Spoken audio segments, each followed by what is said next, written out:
রাতের বেলা সে মোবাইল দেখতেছে, মোবাইলের মধ্যে সে একটু খারাপ দৃশ্য দেখাচ্ছিল। এমন সময় মেয়ে গিয়ে ঘরে ঢুকলো। মেয়ে ঘরে ঢুকে দেখলো বাবা তার মোবাইলের মধ্যে খারাপ দৃশ্য দেখছে, মেয়ে দেখে ফেললো। মেয়ে তখন বাবাকে বলল, একটা শব্দ বলেছে, লজ্জা করে না বাবা? মেয়েটা ঘরে চলে গেল।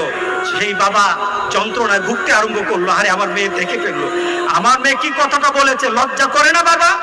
সে লোকটা অফিসে চলে গেল, অফিস করতেছে, কিন্তু আর ভালো লাগে না।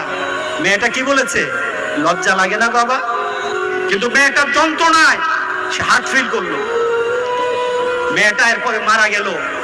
বাবা যখন বাড়িতে ফিরে আসলো, বাবার মাথাটা নোয়া, লজ্জিত একটা মুখ। এখনই আমার মেয়ের সাথে দেখা হলে আমার কানে বাজতেছে, আমার মেয়ে আমাকে বলেছে, লজ্জা লাগে না বাবা? আমি কিভাবে আমার মেয়ের সামনে যাব? এই চিন্তা যখন করতেছে,